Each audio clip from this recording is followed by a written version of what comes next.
Hello friends, આજે હું તમારી સાથે શેર કરીશ નાન ખટાઈની રેસિપી, તે પણ કઢાઈની અંદર. તો અહીંયા મેં અડધો કપ જેટલું સુગર પાવડર લઈ લીધો છે અને તેની સાથે અડધો કપ જેટલું ઘી લઈ લીધું છે. ઘી આ રીતનું જામેલું જ લેવાનું છે અને તેને એક મિક્સિંગ બાઉલમાં લઈને બંનેને મિક્સ કરી દેવાનું છે અને તેને ફેટવાનું છે.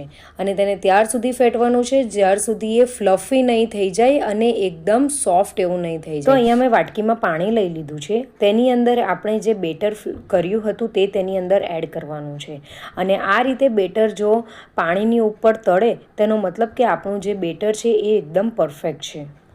હવે એક પરાતની અંદર 1 કપ મેદો, અડધો કપ બેસન, 1/4 કપ જેટલી સૂજી લઈ લીધી છે. તેની અંદર અડધી ચમચી બેકિંગ પાવડર, અડધી ચમચી બેકિંગ સોડા અને પિંચ મીઠું નાખીને તેને ચાળણીની મદદથી ચાળી લેવાનું છે, જેથી બધા ગાંઠા નીકળી જાય અને તેની અંદર કોઈ કચરું હોય તો તે પણ નીકળી જાય.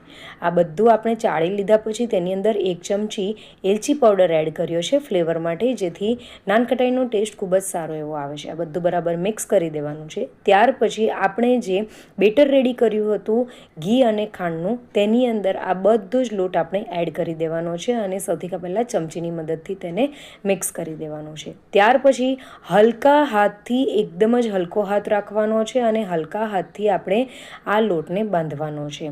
તો અહીંયા મને થોડુંક ડ્રાય લાગ્યું તો મેં એની અંદર દૂધ એડ કર્યું છે. તો 3 થી 4 ટેબલસ્પૂન જેટલું મેં દૂધ એડ કરીને આ રીતનો લોટ બાંધીને રેડી કરી દીધો છે.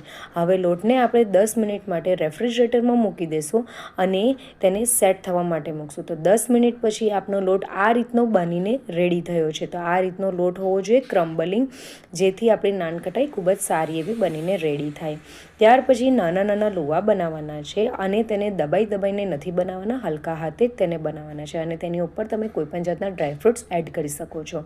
અહીંયા મેં નોનસ્ટિક પેન લીધી છે, તેની ઉપર બટર પેપરની ઉપર ઘી એડ કરી દીધું છે અને સ્પ્રેડ કરીને તેની ઉપર આપણે જે બધા બોલ્સ મૂકી દેવાના છે અને આપણે એક તાવીની ગરમ કરી દેવાની છે અને તેની ઉપર આ નોનસ્ટિક પેન મૂકી દેવાની છે અને તેને ઢાંકીને સ્લો ફ્લેમ પર જ આપણે 25 મિનિટ સુધી તેને બેક કરી લેવાનું છે અને તેને ત્યાર પછી આ રીતે ઠંડુ પાડી દેવાનું છે. ગરમ ગરમ હશે તો એ સોફ્ટ હશે, એટલે આપણે તેને ઠંડી થવા દેવાની, ત્યાર પછી જ એનો ટેસ્ટ સારો એવો આવશે.